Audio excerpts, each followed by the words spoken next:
और महायुद्ध के इस वक्त की सबसे बड़ी खबर आपको बता दें, यूक्रेन की आर्मी ने एक बड़ा दावा किया है। यूक्रेन आर्मी ने यह बयान जारी किया है कि रूस यूक्रेन के खिलाफ प्रतिबंधित हथियारों का इस्तेमाल कर रहा है। यूक्रेन की नेवी ने दावा किया है कि रूस ने सोवियत काल में बने K-51 टीयर गैस ग्रेनेड का इस्तेमाल किया गया और इस वक्त यूक्रेन के पूर्वी हिस्से में ज़ेलेंस्की और पुतिन के सैनिकों के बीच जबरदस्त संग्राम छिड़ा हुआ है। जो बाइडेन के शांति प्रस्ताव और रूस के शर्तों वाली बातचीत से इनकार के बाद अब पुतिन ने एक बड़ा ऐलान किया है। पुतिन खुद डोनबास का दौरा करने वाले हैं। डोनबास को रूस ने बहुत रक्त रंजित लड़ाई के बाद हासिल किया है, लेकिन खेरसॉन की हार ने पुतिन को एक्शन बदलने के लिए मजबूर कर दिया है। रूस के सिपाहियों में जोश भरने के लिए पुतिन ज़ेलेंस्की की जमीन पर उतरने वाले हैं। पुतिन के इस फैसले में कीव में हड़कंप मच गया है। ये स्पेशल रिपोर्ट देखिए और आप खुद समझ पाएंगे कि युद्ध अब कितना खतरनाक मोड़ पर पहुंच चुका है।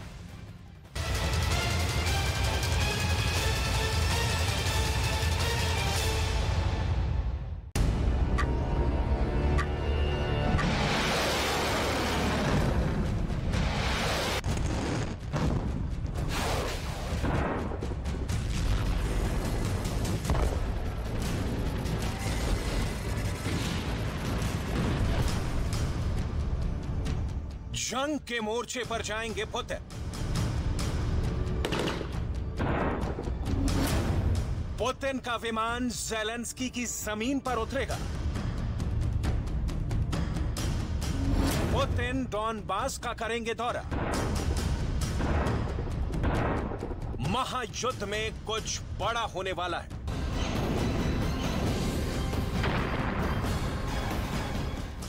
खेरसॉन की हार के बाद पुतिन सजग, सावधान और सचेत हैं। सुप्रीम कमांडर के रोल में क्रेमलिन से अब तक ऑर्डर जारी करने वाले पुतिन अब खुद वॉर फ्रंट पर जाएंगे।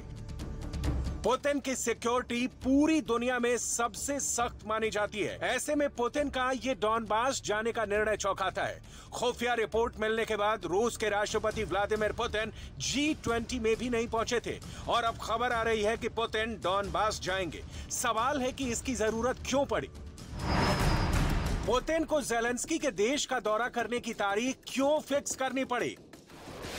यूक्रेन पर तेज होते रूस के हमले तस्वीर का दूसरा रुख बता रहे हैं। रूस की आर्मी की तरफ से मारियोपोल के नागरिकों के लिए सैटेलाइट इमेज। ये रूस का नया आर्मी बेस है। मारियोपोल शहर के बीचों बीच रूस की सेना ने बेस तैयार किया है। ये बेस यूक्रेन में रूस की हार के बीच वाली जीत की बड़ी कहानी है। खेरसॉन वाली हार ने रूस को अपनी पूरी काबिलियत पर सोचने के लिए इतना मजबूर कर दिया है कि पुतिन की सेना फॉर्म में लौटने के लिए दोगुने जोश में लड़ती दिख रही है।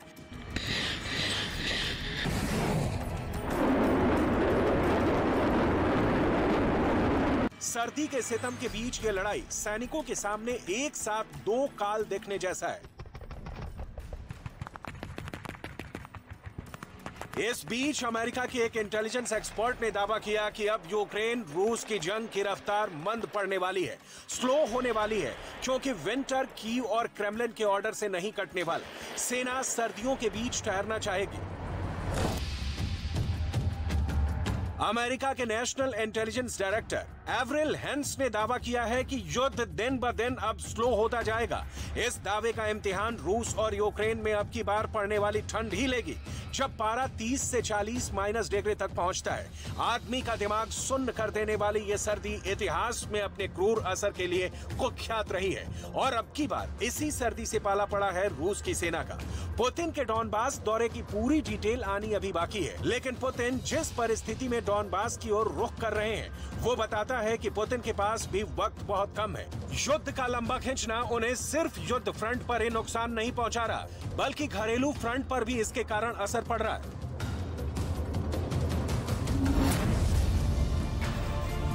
रूस में अब 4 में से सिर्फ एक नागरिक युद्ध का समर्थक बच गया है। 55% लोग चाहते हैं कि पुतिन को युद्ध समाप्ति का ऐलान कर देना चाहिए।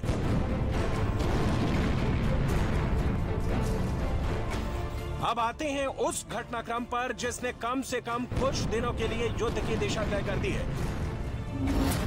इसमें शामिल है जो बाइडेन का शर्तों के साथ वाला शांति प्रस्ताव और दूसरा है रूस का बाइडेन के शांति प्रस्ताव को ठुकराया जाना। इन दोनों कारणों के दो मतलब हैं। पहला मतलब ये कि शांति से किनारा किया तो अब युद्ध आर पार ही होना चाहिए, और दूसरा मतलब ये है कि पुतिन को खुद बचाना है, तो इस युद्ध के फाइनल डिसीजन का डे ज्यादा दिनों तक नहीं टाला जा सकता। पुतिन बहुत बुरे फंसे हैं। 24 फरवरी को जब युद्ध की शुरुआत हुई तभी से पुतिन के पक्ष में यूक्रेन के कुछ इलाकों के अलावा कुछ नहीं आया। पुतिन मानते रहे कि यूक्रेन में वो जंग जीत कर ही निकलेंगे, लेकिन यूक्रेन ने उन्हें कभी मॉस्को को डुबोने का घाव दिया, कभी क्राइमिया वाला कर्च ब्रिज उड़ाकर करारा जवाब दिया, कभी खेरसोन पर दोबारा विजय प्राप्त कर रूस की फौज को इलाका छोड़ने पर मजबूर कर दिया।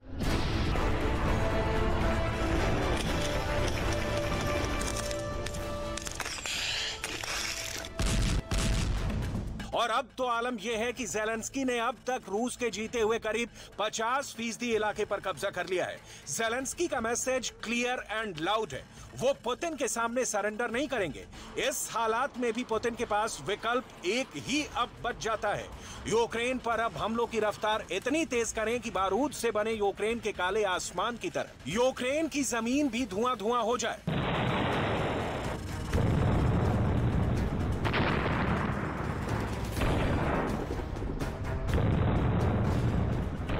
पुतिन यही कर भी रहे हैं।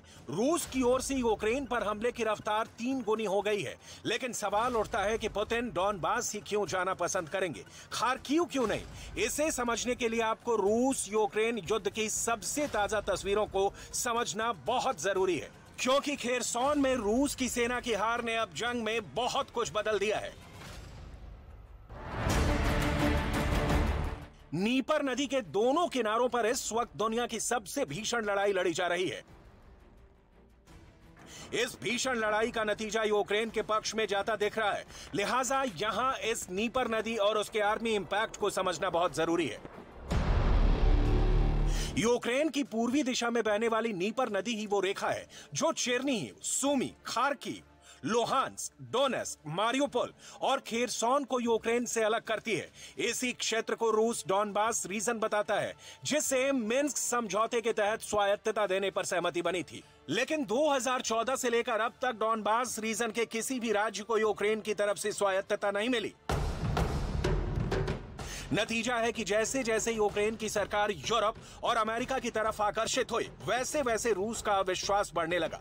नौबत जंग की आ गई। हालांकि इस जंग में हालात बदलते रहे। शुरुआत में रूस ने डॉनबास के ज्यादातर राज्यों को कब्जे में ले लिया, फिर यूक्रेन की फोर्स ने जंग की और रूस से कई क्षेत्रों को छीन लिया। लेकिन एक बार फिर रूस ने यूक्रेन की सेना को नीपर नदी के दूसरी तरफ धकेलना शुरू कर दिया है।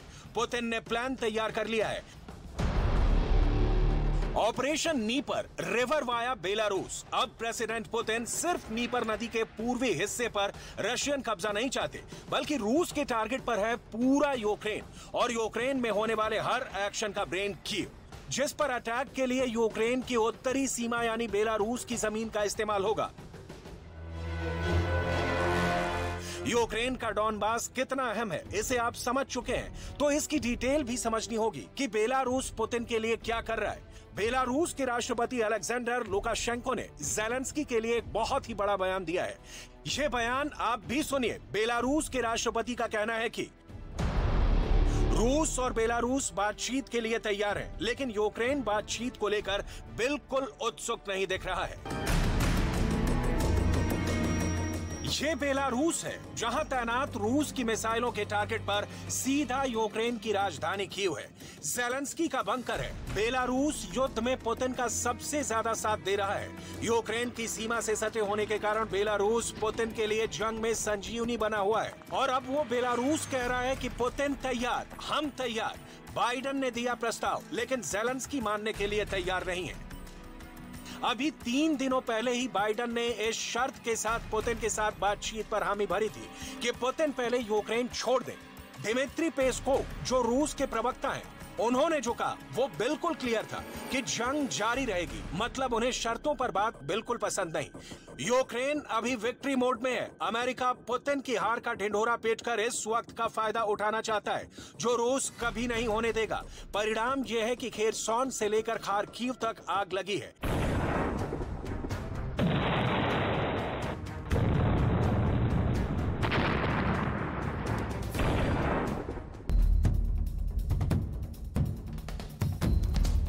अमेरिकी रक्षा सचिव लॉयड ऑस्टिन ने रूस पर यूक्रेन के युद्ध के जरिए जानबूझकर क्रूरता करने का आरोप लगाया। साथ ही कहा कि मॉस्को जानबूझकर नागरिकों को निशाना बना रहा है। रूस ने यूक्रेन पर लगातार हमले किए हैं। रूसी हमलों में बच्चों की मौत हुई है, स्कूल तबाह हो गए हैं, अस्पताल खंडहर में तब्दील हो गए हैं।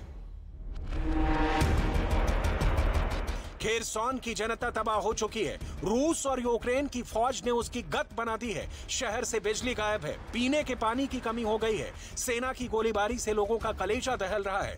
खेरसॉन के नागरिक फंस गए हैं कि जाएं तो जाएं कहां। इस बीच युद्ध और भीषण होने वाला है। अमेरिका हथियारों का बड़ा जखीरा ज़ेलेंस्की को सप्लाई करने वाला है और ये तो आपको बता ही चुके हैं कि पुतिन खुद ज़ेलेंस्की के खिलाफ मोर्चे पर उतरने वाले हैं।